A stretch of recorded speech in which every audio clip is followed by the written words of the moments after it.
YouTube channel.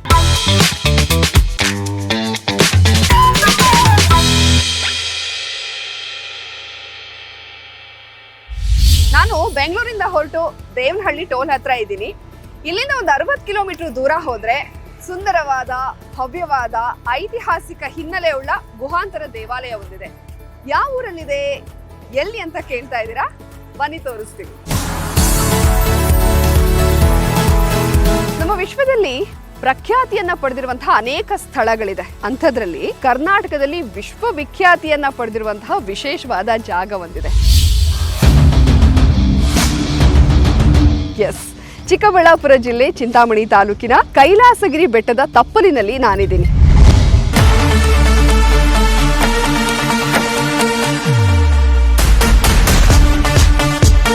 ನನ್ನ ಹಿಂದೆ ಐತಿಹಾಸಿಕವಾದಂತಹ ಕೆರೆ ಇದೆ. ಸುತ್ತಲೂ ಬೆಟ್ಟ ಗುಡ್ಡಗಳು. ಇಲ್ಲಿರೋ ಒಂದೊಂದು ಕಲ್ಲು ಒಂದೊಂದು ಇತಿಹಾಸನ ಹೇಳುತ್ತೆ. ಹಾಗಾದ್ರೆ ತಡ ಮಾಡೋದ್ ಬೇಡ, ಕೈಲಾಸಗಿರಿ ಬೆಟ್ಟಕ್ಕೆ ಹೋಗಿ ಸ್ವಾಮಿ ದರ್ಶನ ಮಾಡಿಕೊಂಡು ಇದರ ಐತಿಹಾಸಿಕ ಹಿನ್ನೆಲೆಯನ್ನ ತಿಳ್ಕೊಳ್ಳೋಣ.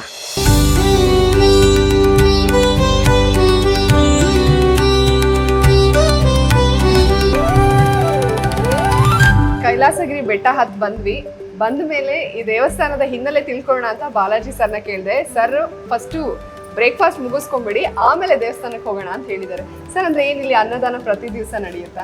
ಪ್ರತಿ ದಿವಸ ಮಧ್ಯಾಹ್ನ 12ರಿಂದ 3:30-4 ಗಂಟೆವರೆಗೂ ಬಂದ ಭಕ್ತಾದಿಗಳು ಎಲ್ಲರಿಗೂ ಅನ್ನದಾನ ಮಾಡಿ. ವರ್ಕಿಂಗ್ ಡೇಸ್ ಅಂದ್ರೆ ಸೋಮವಾರದಿಂದ ಶುಕ್ರವಾರದವರೆಗೂ ಹತ್ರ ಒಂದು 300-400 ಜನ ಊಟ ಮಾಡ್ತಾರೆ. ವಾರ ಹಂತದಲ್ಲಿ ಶನಿವಾರ, ಭಾನುವಾರ ಮತ್ತೆ ರಜೆ ದಿನ 1500 ಜನವರೆಗೂ ಊಟ ಮಾಡ್ತಾರೆ. ಸೊ ತಿಂಗಳಿಗೆ ಒಂದು ಸರಾಸರಿ 20,000 ಜನವರೆಗೂ ಅನ್ನದಾನ ನಡೀತದೆ. ಬಹಳ ಖುಷಿ ಆಗುತ್ತೆ ಸರ್. 23 ವರ್ಷದಿಂದ ಕಂಟಿನ್ಯೂಸ್ ಆಗಿ ನಡೀತಾ ಇರೋದು. ದೇವಸ್ಥಾನದ ಬಗ್ಗೆ ತಿಳ್ಕೊಳ್ಳೋದು ಬಹಳಷ್ಟಿದೆ. ಫಸ್ಟ್ ಸ್ವಾಮಿ ದರ್ಶನ ಮಾಡೋದಕ್ಕೆ ನಾನು ಕಾಯ್ತಾ ಇದ್ದೀನಿ. ಬ್ರೇಕ್ಫಾಸ್ಟ್ ಮುಗಿಸ್ಕೊಂಡು ಆಮೇಲೆ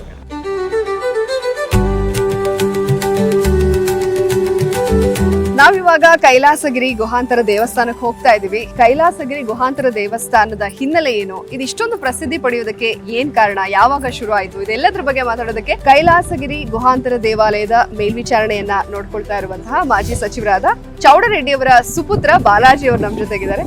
ಸರ್ ನಮಸ್ಕಾರ. ಸರ್ ನಮಸ್ಕಾರ. ಜಾನ್ವಿ ಚಾನಲ್ಗೆ ಸ್ವಾಗತ ನಿಮ್ಗೆ. Thank you sir. ಒಂಥರ ಈ ಗುಹಾಂತರ ದೇವಾಲಯಗಳು ತುಂಬಾ ರೇರ್, ನೋಡೋದಕ್ಕೆ ತುಂಬಾ ಕಡಿಮೆ ಸಿಗೋದು, ಬಟ್ ಮನಸ್ಸಿಗೆ ಕಣ್ಣಿಗೆ ಹಬ್ಬ ಮನಶಾಂತಿನ ಕೊಡುವಂತಹ ಒಂದು ದೇವಸ್ಥಾನ ಇದು. ಸೊ ಈ ದೇವಸ್ಥಾನದ ಹಿನ್ನೆಲೆ ಅಥವಾ ಶುರು ಆಗಿದ್ದು ಯಾರಿಂದ, ಯಾವಾಗ ಶುರು ಆಯ್ತು ಅಂತ? 1992 ಅಲ್ಲಿ ನಮ್ಮ ತಂದೆಯವರು ಇಲ್ಲಿ ಒಂದು ರಿಸರ್ವಾಯರ್ ಮಾಡ್ಲಿಕ್ಕೆ ಬಂದ್ರು. ಅವ್ರಿಗೆ ಈ ಏಕಶಿಲೆ 400 ಅಡಿ ಎತ್ತರದ ಬೆಟ್ಟವನ್ನು ನೋಡಿದಾಗ ಅವ್ರಿಗೆ ಇಲ್ಲಿ ಹೇಗೋ ಕೆರೆ ಮಾಡ್ತಾ ಇದೀವಿ, ಗಂಗೆ ಇದೆ, ಒಂದು ಶಿವನ ಗಂಗಾವತಾರನ ಒಂದು ಕೆತ್ತನೆ ಯಾಕೆ ಮಾಡಬಾರದು ಅಂತ ಮನಸ್ಸಿಗೆ ಬಂತು. ಈಗ ಕೆಲವರು ಸ್ನೇಹಿತರೆಲ್ಲರೂ ಅಡ್ವೈಸ್ ಮಾಡಿದ್ರು, ಈ ತರ ಕೆತ್ತನೆ ಮಾಡ್ಲಿಕ್ಕೆ ಮುಂಚೆ ಒಂದು ಶಿವನ ವಿಗ್ರಹ ಇಟ್ಟು ಪೂಜೆ ಮಾಡಿ ಅಂತ. ಆಗ ಚಿಕ್ಕದಾಗಿ ಒಂದು ಗುಹೆ ಮಾಡ್ಲಿಕ್ಕೆ ಹೊರಟರು. ವಿದ್ಯಾಸಾಗರ್ ಅವರು ಅವ್ರ ಸ್ನೇಹಿತರು ಕಂಚಿಗೆ ಹೋಗಿ ಶಿಲ್ಪಕಲಾ ಶಾಲೆ ಪ್ರಾಂಶುಪಾಲರಾಗಿದ್ದ SM ಗಣಪತಿ ಸ್ಥಪತಿ ಅವರನ್ನ ಭೇಟಿ ಮಾಡಿ ಈ ತರ ಈ ಒಂದು ದೇವಸ್ಥಾನ ಮಾಡ್ತಾ ಇದ್ರೆ ತಾವು ದಯವಿಟ್ಟು ಬಂದು ನೋಡಿ ಅಂತ. ಪೂರ್ತಿ ಅವರ ಒಂದು ಮೇಲ್ವಿಚಾರಣೆಯಲ್ಲಿ, ಅವರ ಒಂದು ಗೈಡೆನ್ಸ್ ಅಲ್ಲೇ ಸುಮಾರು 20,000 ಅಡಿ ಈ ಒಂದು ಗುಹಾಂತರ ದೇವಾಲಯ ನಿರ್ಮಾಣವಾಗಿದೆ.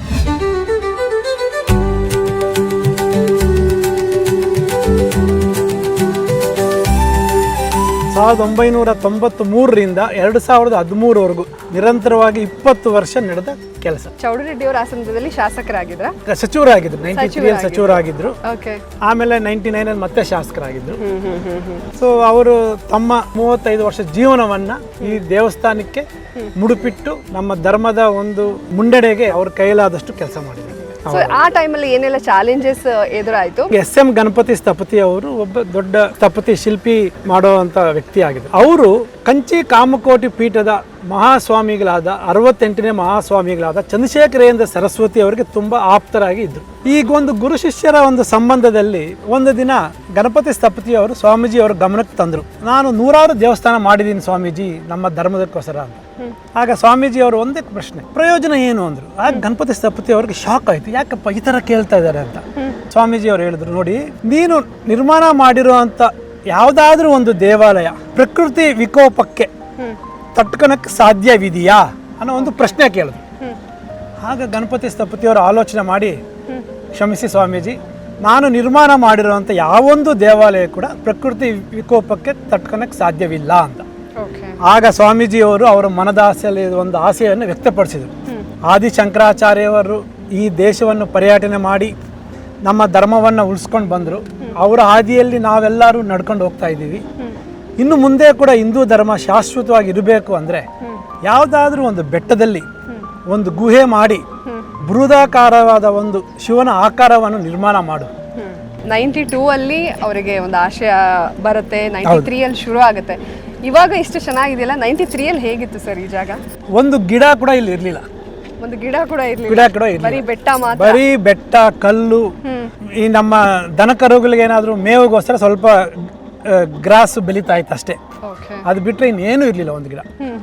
93ನೇ ಇಸ್ವಿಯಲ್ಲಿ ನಮ್ಮ ತಂದೆಯವರು ಬಂದ ಮೇಲೆ ಆಮೇಲೆ ಈ ಒಂದು ಪ್ರಕೃತಿನ ಹೀಗೆ ಬಿಟ್ಟರೆ ಆಗೋದಿಲ್ಲ, ಇದನ್ನ ಮುಂದುವರ್ಸ್ಕೊಂಡು ಹೋಗಬೇಕು, ಒಂದು ಎಕಾಲಜಿಕಲ್ ಬ್ಯಾಲೆನ್ಸ್ ಕೂಡ ತರಬೇಕು ಅನ್ನೋ ಉದ್ದೇಶದಿಂದ ಸುಮಾರು 20ರಿಂದ 30 ಸಾವಿರ ಗಿಡಗಳನ್ನು ನಾಟಿ ಮಾಡಿದ್ರು. ಅದು ನಿರಂತರವಾಗಿ ಒಂದು 20 ವರ್ಷ ಮಾಡಿದರು. ಅದಕ್ಕೆ ಇವಾಗ ಇಷ್ಟು ನೋಡಲಿಕ್ಕೆ ನಮಗೊಂಥರ ಒಂದು ಸುಂದರವಾದ ತಾಣವಾಗಿದೆ. ನಿಜ ಸರ್, ಹೌದು. ಸೊ ಹಾಗಾದ್ರೆ ತಡ ಮಾಡೋದು ಬೇಡ, ಇನ್ನೇನು ಆಲ್ಮೋಸ್ಟ್ ರೀಚ್ ಆದ್ವಿ ಅನ್ಸುತ್ತೆ ಸರ್. ಈಗ ರೀಚ್ ಆಗ್ತಾ ಇದ್ದೀವಿ. ನಾನು ಆರಂಭದಲ್ಲೇ ಹೇಳಿದ್ದೆ, ಒಂದೊಂದು ಕಲ್ಲಲ್ಲೂ ಕೂಡ ಇತಿಹಾಸ ಇದೆ, ಒಂದೊಂದು ಇತಿಹಾಸನ ಹೇಳುತ್ತೆ ಅಂತ. ಸೊ ಆ ಪ್ರತಿಯೊಂದ್ರ ಬಗ್ಗೆನೂ ಕೂಡ ಬಾಲಾಜಿ ಸರ್ ಹತ್ರ ತಿಳ್ಕೊಳ್ತಾ ಹೋಗೋಣ.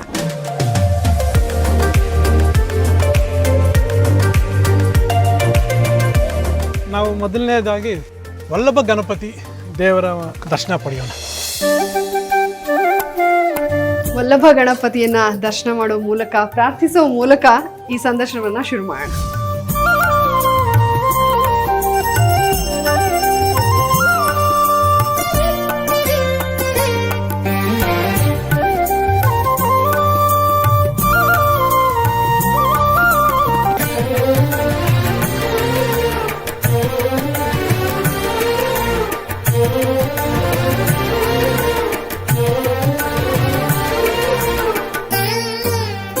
ನಂದಿ ಸಮೇತ ಚತುರ್ಮುಖ ಲಿಂಗದ ಪ್ರತಿಷ್ಠಾಪನೆ 1996 ಆಯಿತು. ಚತುರ್ಮುಖ ಶಿವಲಿಂಗ ಇವಾಗ ನಮ್ದು ಕಠ್ಮಂಡು ಪಶುಪತಿನಾಥ ಏನಂತೀವೋ 4 ಕಡೆ ಮುಖಲಿಂಗಂ ಅಂತೀವಿ. ಸೊ 4 ಕಡೆನೂ ಶಿವನ ಮುಖ ಇರುತ್ತೆ. ಈಸ್ಟ್ ಡೈರೆಕ್ಷನ್ಗೆ ಡಿಫ್ರೆಂಟ್ ಫೇಸ್.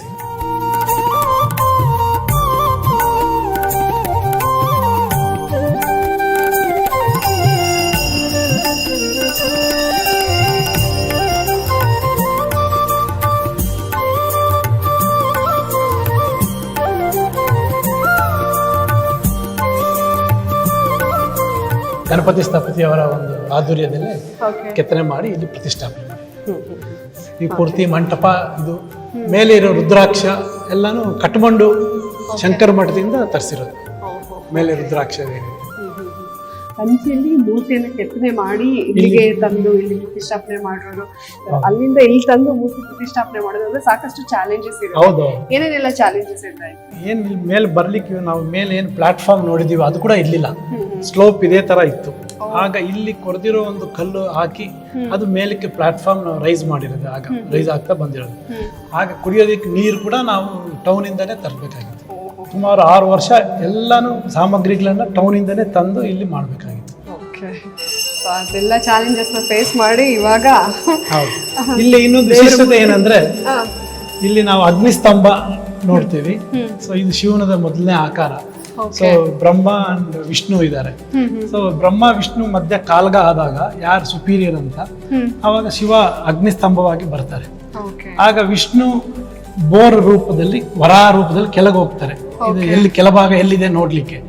ಆಮೇಲೆ ಬ್ರಹ್ಮ ಸ್ವಾನ್ ಹಂಸ ರೂಪದಲ್ಲಿ ಮೇಲ್ ಹೋಗ್ತಾರೆ. ಮಧ್ಯದಲ್ಲಿ ಹೂವ ಇದೆ, ಸ್ಫಟಿಕ ಹೂವ. ಸೊ ಮಧ್ಯ ಸುಮಾರು ಮೇಲಕ್ಕೆ ಹೋದಾಗ ಬ್ರಹ್ಮ ಒಂದು ಹೂವನ್ನು ನೋಡ್ತಾರೆ. ಆಗ ಬ್ರಹ್ಮ ಬಂದು ಕೆಳಗಡೆ ನಾನು ನೋಡಿದ್ದೀನಿ ಮೇಲ್ಭಾಗ ಅಂತ ಹೇಳ್ತಾರೆ. ವಿಷ್ಣು ಬಂದು ನಾನು ಕೆಳಭಾಗ ನನಗೆ ಕಾಣಲಿಲ್ಲ ಅಂತ. ಆಗಿನ ಒಂದು ಸಂದರ್ಭದಲ್ಲಿ ಶಿವ ಬ್ರಹ್ಮಗೆ ಶಾಪ ಕೊಡ್ತಾರೆ. ಭೂಮಿ ಮೇಲೆ ನೀವು ಸುಳ್ಳೆಲ್ಲಿದ್ದೀರಾ, ನಿಮಗೆ ಭೂಮಿ ಮೇಲೆ ಪೂಜೆ ಇರೋದಿಲ್ಲ ಅಂತ. ಸೊ ಅದು ಒಂದು ಡಿಪಿಕ್ಷನ್ ಈ ಒಂದು ವಿಗ್ರಹ. ಮಲ್ಲಿ ಈ ಕಡೆ ಇನ್ನೊಂದು ಬಂದು ಏಕಪಾದ ತ್ರಿಮೂರ್ತಿ ಅಂತ. ಸೆಂಟ್ರಲ್ ಇರೋದು ನಮ್ಮ ಶಿವ ಭಗವಾನ್, ಈ ಕಡೆ ವಿಷ್ಣು ಮತ್ತೆ ಆ ಕಡೆ ಬ್ರಹ್ಮ. ಸೊ ಏಕಪಾದದ ಮೇಲೆ ನಿಂತಿದ್ದಾಗ ಸೊಂಟದಿಂದ ಕೆಳಗಡೆಗೆ ಇವರಿಬ್ಬರದು ಒಂದು ಆಕಾರ. ಇದು ಕೂಡ ಒಂದು ಶಿವನದ ಆಕಾರ.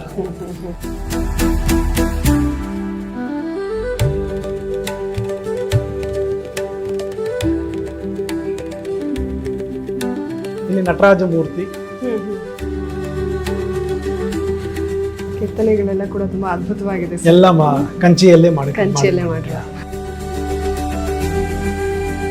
ಜಗದಾಂಬಾ ದೇವಿ, ಜಗತ್ತಿಗೆ ತಾಯಿಯಾದ ಜಗದಾಂಬಾ ದೇವಿಯವರ ದೇವಸ್ಥಾನ ಇದೆ.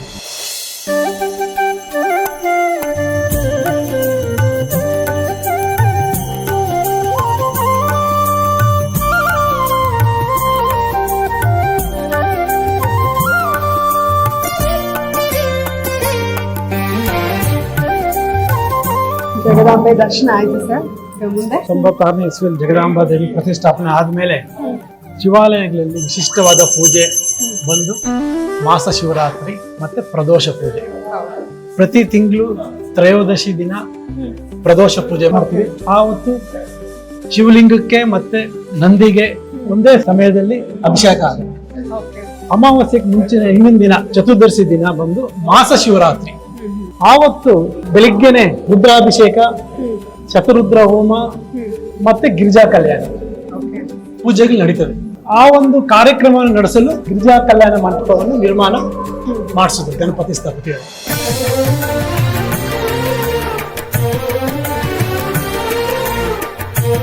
ಈ ಗಿರಿಜಾ ಕಲ್ಯಾಣ ಮಂಟಪ ಸುಮಾರು 4000 ಚದರಡಿ ಇದೆ. ಸ್ಟೇಜ್ ಮೇಲೆ ಒಂದು ಮಂಟಪ ಮಾಡಿ ಶಿವ ಪಾರ್ವತಿಗಳ ಕಲ್ಯಾಣದ ಒಂದು ಕೆತ್ತನೆ ಮೂರ್ತಿಯನ್ನು ಕೂಡ ಸ್ಥಾಪನೆ ಮಾಡಲಾಗಿದೆ.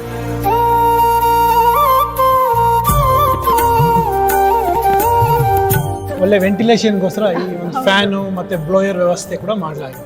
ಸೊ ಆಸನದ ವ್ಯವಸ್ಥೆ ಕೂಡ ಇದೆ. ಹೌದೌದು. ಅಂದ್ರೆ ಇಲ್ಲಿ ಕೂತ್ಕೊಂಡು ಧ್ಯಾನ ಮಾಡೋದಾ ಸರ್? ಇಲ್ಲಿ ಬೇಸಿಕಲಿ ಪೂಜೆಗಳು ನಿರ್ಮಾಣ ಮಾಡ್ಬೇಕಾದ್ರೆ ಭಕ್ತಾದಿಗಳು ಕೂತ್ಕೊಳ್ಳೋದಕ್ಕೋಸ್ಕರ ವ್ಯವಸ್ಥೆ ಮಾಡಲಾಗಿದೆ.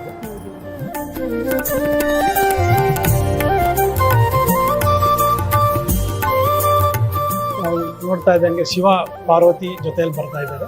ಆ ಕಡೆ ವಿಷ್ಣು ಮೂರ್ತಿ ಇದ್ದಾರೆ, ಲಕ್ಷ್ಮೀ ಸರಸ್ವತಿ. ಇಲ್ಲಿ ಕೆಳಗಡೆ ಬ್ರಹ್ಮ ಯಾಗ ಮಾಡ್ತಾ ಇದ್ದಾರೆ. ಇಲ್ಲಿ ಕೇವಲ ದೇವರ ಕಲ್ಯಾಣದಕ್ಕೆ ಮಾತ್ರ ವ್ಯವಸ್ಥೆ, ಬೇರೆ ಇನ್ಯಾರು ಇಲ್ಲಿ ಏನು ಯಾವುದೇ ಒಂದು ಸ್ತಂಭಗಳ ಆಧಾರವಿಲ್ಲದೆ ಮಾಡಿರುವಂತಹ ಗುಹಾಂತರ ದೇವಾಲಯಗಳಲ್ಲಿ ಇದರ ಒಂದು ವಿಶಿಷ್ಟತೆ. ಈ ಒಂದು ಡಿಸೈನ್ ಇಂದ ಈ ಒಂದು ಗುಹೆಗೆ ಸ್ಟೆಬಿಲಿಟಿ ಕೂಡ ಇದೆ. ಇವೆಲ್ಲವನ್ನು ಕೂಡ SM ಗಣಪತಿ ಸ್ಥಪತಿಯವರೇ ಪ್ಲಾನ್ ಮಾಡಿ ನಮ್ಮ ತಂದೆಯವ್ರ ಕೈಯಲ್ಲಿ ಮಾಡಿಸಿದ್ರು. ನಿಜ. ಈಗ ನಾವು ಎಷ್ಟೆಷ್ಟು ದೇವಸ್ಥಾನಗಳನ್ನ ನೋಡಿರ್ತೀವಿ, ಏನಾದ್ರೂ ಫ್ಲಡ್ ಆದಾಗ ಅಥವಾ ಪ್ರಕೃತಿ ವಿಕೋಪಕ್ಕೆ ಅದು ಸಿಲುಕಿ ಹಾನಿ ಆಗೋದು ಅಥವಾ ತೊಂದರೆಗಳಾಗೋದು ಆಗುತ್ತೆ. ಬಟ್ ಇಲ್ಲಿ ಒಂದು ಸ್ತಂಭ ಇಲ್ಲ ಅಂದ್ರೆ ಯಾವ್ದ್ರ ಮೇಲೂ ಇದು ನಿಂತಿಲ್ಲ, ಆದ್ರೂ ಒಂದು ಕಿಂಚಿತ್ತು ಇದುವರೆಗೂ ತೊಂದರೆ ಆಗಿಲ್ಲ ಅಂತಂದ್ರೆ ಈ ಕೈಲಾಸದಲ್ಲಿ ಶಿವ ನೆಲೆಸಿದ್ದಾನೆ, ಅವನ ಶಕ್ತಿ ಅಂತಾನೆ ಹೇಳ್ಬೋದು. ಅದಂತೂ ಸತ್ಯ. ಮಹಾಸ್ವಾಮಿ ಅವರು ಹೇಳಿದಾಗ ಇದು ದಕ್ಷಿಣ ಕೈಲಾಸ. ಈ ಟೈಮಲ್ಲಿ ಈಗ ಅಕ್ಕ ಮಹಾದೇವಿ ಅವರು ಒಂದು ಮಾತನ್ನ ಹೇಳಿದ್ರು, ಬೆಟ್ಟದ ಮೇಲೆ ಮನೆಯೊಂದ ಮಾಡಿ ಗಾಳಿಗೆ ಅಂಜಿದರಂತಯ್ಯ ಅಂತ. ಅಂದ್ರೆ ನೀವು ಬೆಟ್ಟದ ಮೇಲೆ ದೇವಸ್ಥಾನನೇ ಮಾಡ್ಬಿಟ್ಟಿದ್ದೀರಾ. ಸೊ ಆ ಶಿವನ ಒಂದು ದಯೆಯಿಂದ ಯಾರಿಗೂ ಒಂದು ಅಂಜಿಕೆ ಆಗ್ಲಿ ಭಯ ಆಗ್ಲಿ ಯಾವುದೂ ಇಲ್ಲ. ಓಕೆ, ಇನ್ನ ಸಾಕಷ್ಟು ಮಾತಾಡೋದಿದೆ ಸರ್, ಕುತ್ಕೊಂಡು ಮಾತಾಡೋಣ.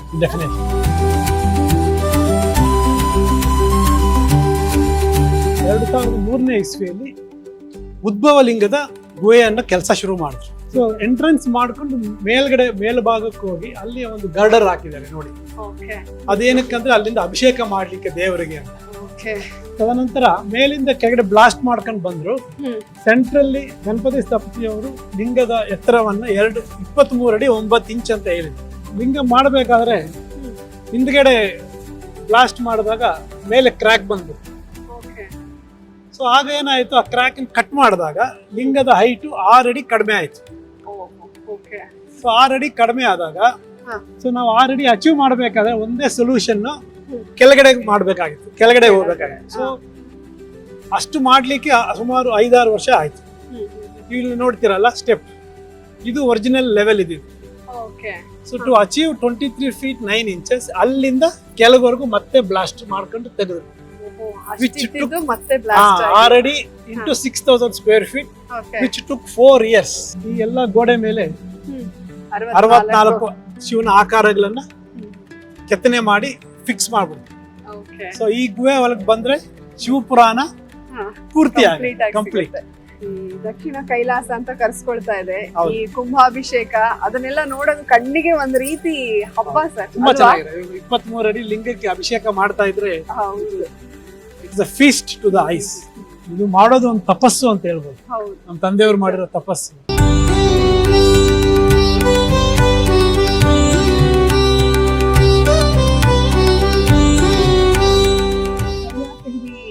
ಬೆಟ್ಟ ಬಹಳನೇ ಅದ್ಭುತವಾಗಿದೆ ಈ ದೇವಸ್ಥಾನ. ಹೇಗ್ ಶುರುವಾಯ್ತು ಸರ್? ನಿಮ್ಮಿಂದನೇ ಶುರುವಾಗಿದ್ದು ಅಂತ ಗೊತ್ತಾಯ್ತು.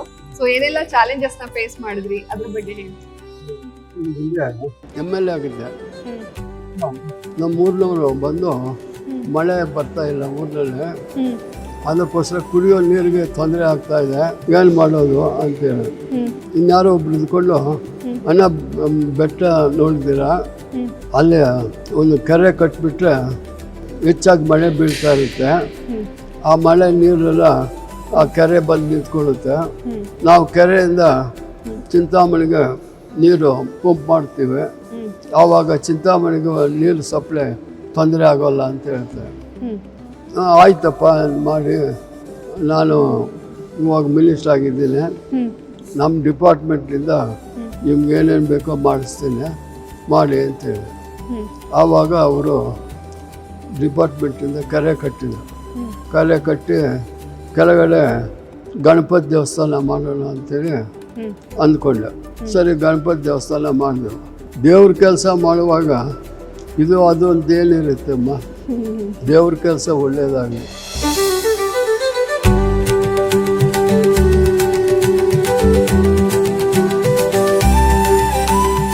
ಈಗ ಮಾಜಿ ಸಚಿವರು ಚೌಡರೆಡ್ಡಿ ಅವರು ಕೂಡ ಮಾತಾಡಿದ್ರು. ಅಂದ್ರೆ ಈ ವಯಸ್ಸಿನಲ್ಲಿ ಎಷ್ಟೇ ಕಷ್ಟ ಆದ್ರೂ ದೇವಸ್ಥಾನಕ್ಕೆ ಬಂದು ಅಭಿವೃದ್ಧಿ ಕೆಲಸಗಳು ಹೇಗೆ ನಡೀತಾ ಇದೆ ಅದನ್ನೆಲ್ಲ ವಿಚಾರಿಸ್ತಾ ಇರೋದು ಮತ್ತೆ ಆ ಆಸಕ್ತಿ ನೋಡಿದ್ರೆ ಬಹಳ ಖುಷಿ ಆಗುತ್ತೆ ಸರ್. ಅವರು ತಮ್ಮ ಜೀವನವನ್ನೇ ಇದಕ್ಕೋಸ್ಕರ ಮುಡುಪಿಟ್ಟಿದ್ರು. ಈಗಲೂ ಕೂಡ ಪ್ರತಿ ಪ್ರದೋಷ ಪೂಜೆ, ಮಾಸ ಶಿವರಾತ್ರಿ ಪೂಜೆಗೆ ಬರ್ತಾರೆ. ಮತ್ತೆ ಪ್ರತಿ ವಾರದಲ್ಲಿ ಒಂದು 3-4 ಡೇಸ್ ಆದ್ರೂ ಬಂದು ಕೆಳಗೆ ಆಫೀಸ್ ಹತ್ರ ಕೂತ್ಕೊಂಡು ಅನ್ನದಾನದ ಬಗ್ಗೆ ತುಂಬಾ ಕಾಳಜಿ ವಹಿಸ್ತಾರೆ. ಇಲ್ಲಿ ನಡೀತಾ ಇರುವಂತ ಅನ್ನದಾನ ಇರ್ಬೋದು, ಈ ಲೈಟಿಂಗ್ ಇರ್ಬೋದು, ಫ್ಯಾನ್ ಇರ್ಬೋದು, ಅಂದ್ರೆ ಈ ಗುಹೆನ ಕೆತ್ತಿ ಇಲ್ಲಿ ಇಷ್ಟು ಒಂದು ಪ್ರಶಾಂತ ವಾತಾವರಣ ನಿರ್ಮಾಣ ಆಗಿದೆ ಅಂದ್ರೆ ಅವರೆಲ್ಲರ ಶ್ರಮ ಅಷ್ಟಿರುತ್ತೆ ಅಂತ. ಹೌದೌದು. ಅಂದ್ರೆ ಏನೆಲ್ಲ ಅಭಿವೃದ್ಧಿ ಕೆಲಸಗಳು ನಡೀತಾ ಇದೆ ಇವಾಗ? ವಲ್ಲಭ ಗಣಪತಿ, ಚತುರ್ಮುಖ ಲಿಂಗ ಮತ್ತೆ ಜಗದಾಂಬಾ ದೇವಿ ಅವರ ಮಂದಿರಗಳನ್ನು ನೋಡಿದ್ವಿ. ಮತ್ತೆ ಗಿರಿಜಾ ಕಲ್ಯಾಣ ಮಂಟಪ ಕೂಡ ನಾವು ವೀಕ್ಷಿಸಿದ್ವಿ.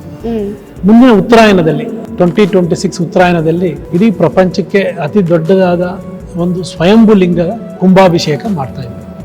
ಇದು ಪಕ್ಕದಲ್ಲೇ ಇನ್ನೊಂದು ಗುಹೆ ಇದೆ, ಅದು ಸುಮಾರು 6,000 ಅಡಿ ವಿಸ್ತೀರ್ಣ ಇದೆ, 50 ಅಡಿ ಎತ್ತರ, 50 ಅಡಿ ಅಗಲ ಇದೆ, ಮತ್ತೆ 120 ಅಡಿ ಉದ್ದ ಇದೆ. ಸೊ ಆ ಒಂದು ಗುಹೆಯಲ್ಲಿ ಈ ಒಂದು ಬೆಟ್ಟದ ಭಾಗವನ್ನೇ ಬಿಟ್ಟು ಗುಹೆ ಮಾಡಿ ಆ ಒಂದು ಭಾಗವನ್ನು ಏನು ಬಿಟ್ಟಿದ್ರು ಅದರಲ್ಲಿ ಈಗ ನಾವು ಸ್ವಯಂಭೂ ಲಿಂಗ 23 ಅಡಿ 9 ಇಂಚಿನ ಒಂದು ಸ್ವಯಂಭೂ ಲಿಂಗ ನಿರ್ಮಾಣವಾಗ್ತಾ ಇದೆ. ಬಹಳ ಎತ್ತರವಾದಂತಹ ಲಿಂಗ. ಅದಕ್ಕೆ ಕಂಪ್ಲೀಟ್ ಆಗಿ ಅಭಿಷೇಕ ಎಲ್ಲಾನು ಮಾಡ್ಲಿಕ್ಕೆ ವ್ಯವಸ್ಥೆ ಮಾಡ್ತಾ ಇದೆ. ಮುಂದಿನ ಉತ್ತರಾಯಣದಲ್ಲಿ ಶುರುವಾಗುತ್ತೆ. ಇನ್ನೇನು ಸದ್ಯದಲ್ಲೇ ಅದನ್ನ ನಾವು ಕಣ್ತುಂಬಿಕೊಳ್ಬಹುದು ಸರ್. ಹೌದೌದು.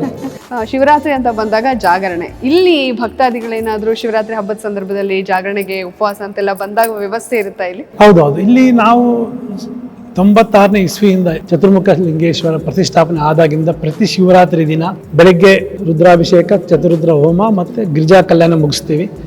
ಸಂಜೆ ಶಿವರಾತ್ರಿ ದಿನ ಸಂಜೆ ಬಂದು ಯಾಮ ಪೂಜೆ ಅಂತೀವಿ. ಸುಮಾರು 4 ಸಾರಿ ಶಿವಲಿಂಗಕ್ಕೆ ಅಭಿಷೇಕ ನಡೀತದೆ. 9 ಗಂಟೆಲಿ ಒಂದು ಸಾರಿ, 12 ಗಂಟೆಲಿ ಒಂದು ಸಾರಿ, 4 ಗಂಟೆಲಿ ಒಂದು ಸಾರಿ, ಮತ್ತೆ ಬೆಳಗ್ಗೆ 6 ಗಂಟೆ, ಮುಂಜಾನೆ 6 ಗಂಟೆಗೆ. ಸೊ ರಾತ್ರಿ ಇಡೀ ಭಕ್ತಾದಿಗಳಿರ್ತಾರೆ. 11 ಜನ ಋತ್ವಿಕರು ಇರ್ತಾರೆ. ವೇಣು ಶರ್ಮಾ ಅಂತ ಹೇಳಿ ಎಲ್ಲೋಡು ದೇವಸ್ಥಾನದಲ್ಲಿ ಅವರ ಒಂದು ನೇತೃತ್ವದಲ್ಲಿ ಯಾಮ ಪೂಜೆಯನ್ನು ನಿರ್ವಹಿಸ್ತೇವೆ. ಕಂಚಿ ಕಾಮಕೋಟಿ 68ನೇ ಪೀಠಾಧಿಪತಿ ಚಂದ್ರಶೇಖರೇಂದ್ರ ಸರಸ್ವತಿ ಅವರ ಒಂದು ಪುಣ್ಯದ ಕಾರ್ಯಗಳನ್ನ ಸ್ಮರಿಸೋದಾದ್ರೆ, ಅವರನ್ನ ವಾಕಿಂಗ್ ಗಾಡ್ ಅಂತ ನಮ್ಮ ಜನರೆಲ್ಲ ಕರಿತಾ ಇದ್ರು. ಅವರು 13ನೇ ವಯಸ್ಸಿನಲ್ಲೇ ಕಂಚಿ ಕಾಮಕೋಟಿ ಪೀಠದ ಮಠಾಧಿಪತಿಗಳಾಗ್ತಾರೆ. ಸುದೀರ್ಘವಾಗಿ 87 ವರ್ಷ ಅವರು ಮಠಾಧಿಪತಿಗಳಾಗಿದ್ದರು. ಏನು ನುಡಿತಾ ಇದ್ರು ಅದೆಲ್ಲ ನಡೆದಿದೆ ಅಂತ ಹೇಳ್ತಾರೆ.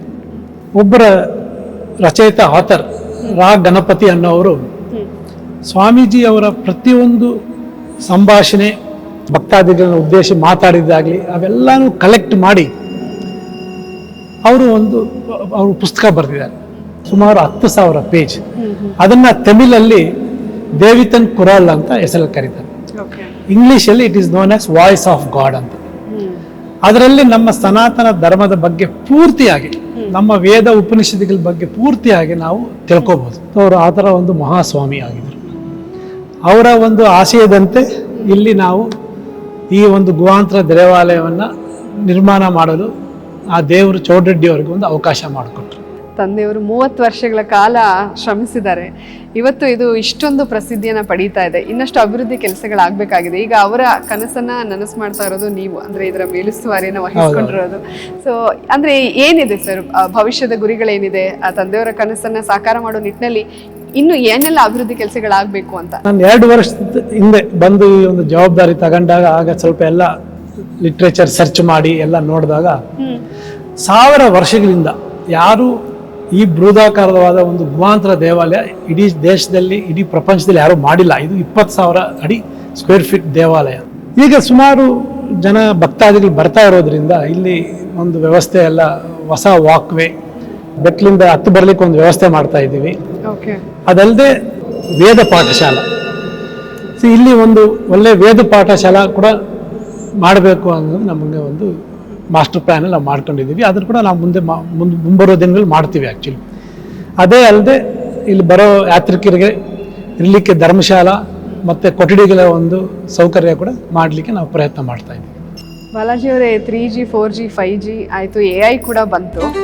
ಈಗ ಪ್ರತಿಯೊಂದು ಕೂಡ ಅಡ್ವಾನ್ಸ್ ಆಗಿ ಆಗ್ತಾ ಇದೆ. ಆದರೆ ನಿಮ್ಮ ಮಾತಿನಲ್ಲಿ ನನಗೆ ಇಲ್ಲಿ ಗೋಶಾಲೆ ಅಂತ ಹೇಳೋದಿರ್ಬೋದು ಅಥವಾ ವೇದ ಪಾಠಶಾಲೆ ಮಾಡಬೇಕು ಅನ್ನೋದು, ಅಂದ್ರೆ ಪ್ರಾಚೀನ ಕಾಲದಲ್ಲಿ ಏನೇನಿತ್ತು ಅದ್ರ ಕಡೆನೇ ಜಾಸ್ತಿ ಒಲವು ನಿಮಗಿದೆ ಅಂತ ಹೇಳಿ ನಿಮ್ಮ ಮಾತಿನಲ್ಲಿ ನನಗೆ ಅರ್ಥ ಆಗ್ತಾ ಇದೆ. ಅದ್ರ ಬಗ್ಗೆ ಹೇಳೋದಾದ್ರೆ ಯಾಕೆ ಅಂತ? ಎಷ್ಟೇ ನಾವು ಡೆವಲಪ್ ಆದರೂ, ಏನೇ ಟೆಕ್ನಾಲಜಿ ಬಂದರೂ, ಏನೇ ಬಂದರೂ, we cannot forget hour roots. ನಮ್ಮ ಅಸ್ತಿತ್ವ ಇರೋದೇ ನಮ್ಮ ಧರ್ಮದಿಂದ. ಸೊ ನಾವು ಅದನ್ನು ಮರೀಲಿಕ್ಕೆ ಸಾಧ್ಯವಿಲ್ಲ. ಅದನ್ನು ಅಲ್ಲಿಗೆ ನಿಲ್ಲಿಸೋದು ಕೂಡ ತಪ್ಪು. ಅದನ್ನು ನಡ್ಕೊಂಡು ಮುಂದಿನ ಪೀಳಿಗೆಗೆ ಇರಬೇಕು. ಅಂದ್ರೆ ನನಗೇನು ಖುಷಿ ಆಗುತ್ತೆ ಅಂದ್ರೆ, ಆಗಿನ ಕಾಲದಲ್ಲೇ ಅಪ್ಪ ಮಿನಿಸ್ಟರು, MLA, ಶಾಸಕರು ಅಂತಂದ್ರೆ ಅವ್ರನ್ನ ಮಾತಾಡ್ಸೋದು ಕಷ್ಟ ಆಗುತ್ತೆ. ಅಂಥದ್ರಲ್ಲಿ ತಂದೆ ಹಾಕೊಟ್ಟಂತಹ ಒಂದು ಸ್ಟ್ರಾಂಗ್ ಹೆಜ್ಜೆನ ನೀವು ಮುಂದಿಡ್ತಾ ಇರೋದು ನೀವಿಬ್ರು ಸಹೋದರರು. ನೋಡೋದಕ್ಕೆ ನಿಜವಾಗ್ಲೂ ಆಶ್ಚರ್ಯನೂ ಆಗುತ್ತೆ. ನಿಮ್ಮಗಳ ಬಿಹೇವಿಯರು, ನಿಮ್ಮ ತಂದೆ ತಾಯಿ ಅಥವಾ ನೀವು ಮತ್ತೆ ಸುಧಾಕರ್ ಸರ್ ಎಲ್ಲ ನೋಡಿದಾಗ ತುಂಬಾ ಡೌನ್ ಟು ಅರ್ತ್, ತುಂಬಾ ನ್ಯಾಚುರಲ್. ಆ ಹಮ್ಮು ಬಿಮ್ಮು ಯಾವುದೂ ಇಲ್ಲ. ನಮ್ಮ ತಾಯಿ ಅವರು ಒಂದು ನಮ್ಮನ್ನು ಬೆಳೆಸಿರೋ ರೀತಿ, ಆಮೇಲೆ ನಮ್ಮ ತಂದೆಯವರ ನಡವಳಿಕೆ ಅಂದ್ರೆ ನಮ್ಗೆ ಅದು ಮೇಜರ್ ಇನ್ಫ್ಲೂಯೆನ್ಸ್. ಅಂದ್ರೆ ಈಗ 2 ವರ್ಷದಿಂದ ಈ ಅಭಿವೃದ್ಧಿ ಕೆಲಸಗಳನ್ನ ನೀವು ನೋಡ್ಕೊಳ್ತಾ ಇದ್ದೀರಾ. ನಿಮ್ಮ ಮಾತುಗಳನ್ನ ಕೇಳ್ತಾ ಇದ್ರೆ ನನಗೆ ಅದು ಗೊತ್ತಾಗ್ತಾ ಇದೆ ಅಂದ್ರೆ ಎಷ್ಟು ಆಳವಾಗಿ ನಿಮ್ಮ ಮನಸ್ಸಿನಲ್ಲಿ ಬೇರೂರಿದೆ ಅನ್ನೋದು ನೀವು ಹೇಳಿದ್ರಿ. ಸೊ ಆದಷ್ಟು ಬೇಗ ಪ್ರತಿಯೊಂದು ಕೂಡ ಈಡೇರ್ಲಿ. ಆ ಸಂದರ್ಭದಲ್ಲಿ ಮತ್ತೆ ನಾವು ಬರ್ತೀವಿ. ಯಾಕಂದ್ರೆ 23 ಅಡಿ ಎತ್ತರದ ಶಿವಲಿಂಗ ಪ್ರತಿಷ್ಠಾಪನೆ ಮತ್ತೆ ಆ ಲೇಸರ್ ಶೋ ಅಂದ್ರೆ ಬಹಳಷ್ಟು ಕೆಲಸಗಳು ಆಗೋದು ಬಾಕಿ ಇದೆ. ಅದನ್ನ ನೀವು ಖಂಡಿತ ಫುಲ್ಫಿಲ್ ಮಾಡ್ತೀರಾ ಅಂತ ನನಗೆ ಗೊತ್ತಾಗ್ತಾ ಇದೆ, ಆ ಸ್ಟ್ರಾಂಗ್ ಡಿಟರ್ಮಿನೇಷನ್ ನೋಡಿದ್ರೆ. ಸೊ ಆವಾಗ ಇಲ್ಲಿ ಸೌಂದರ್ಯ ಮತ್ತಷ್ಟು ಹೆಚ್ಚಾಗುತ್ತೆ, ಇಮ್ಮಡಿ ಆಗುತ್ತೆ. ಭಕ್ತರು ಕೂಡ ಇನ್ನು ಹೆಚ್ಚಿನ ಸಂಖ್ಯೆಯಲ್ಲಿ ಬರ್ತಾರೆ ಇಲ್ಲಿಗೆ ಅನ್ನೋದು. ನಮ್ಮ ತಂದೆಯವರ ಡಿಟರ್ಮಿನೇಷನ್ ಮುಂದೆ ನಮ್ಮದು I can say it is 1%. ತಮ್ಮ ಮುಖಾಂತರ ಈ ಒಂದು ಮಹೋನ್ನತ ಕಾರ್ಯದಲ್ಲಿ ಸಹಕರಿಸಿದ ನಮ್ಮೆಲ್ಲ ದಾನಿಗಳು ಮತ್ತು ಕಾರ್ಮಿಕರಿಗೆ ಕೂಡ ಚೌಡರೆಡ್ಡಿ ಅವರ ಕುಟುಂಬದ ಪರವಾಗಿ ನಮ್ಮ ಹೃದಯಪೂರ್ವಕ ಧನ್ಯವಾದಗಳು. Thank you very much. ಗುಹಾಂತರ ದೇವಾಲಯದ ಹಿನ್ನೆಲೆ ಬಗ್ಗೆ ನೀವು ಸಾಕಷ್ಟು ತಿಳಿಸ್ಕೊಟ್ರಿ. ಇನ್ನಷ್ಟು ಅಭಿವೃದ್ಧಿ ಕೆಲಸಗಳು ನಿಮ್ಮ ಕೈಲಿ ಆ ಭಗವಂತ ಮಾಡಿಸೋದಿದೆ. ಆದಷ್ಟು ಬೇಗ ಎಲ್ಲವೂ ಕೂಡ ನೆರವೇರಲಿ. ಮತ್ತೆ ನಾವು ಬರ್ತೀವಿ. Thank you. Janvi YouTube channel ನಲ್ಲಿ ಇಷ್ಟೊತ್ತು ಮಾತಾಡಿದ್ದಕ್ಕೋಸ್ಕರ.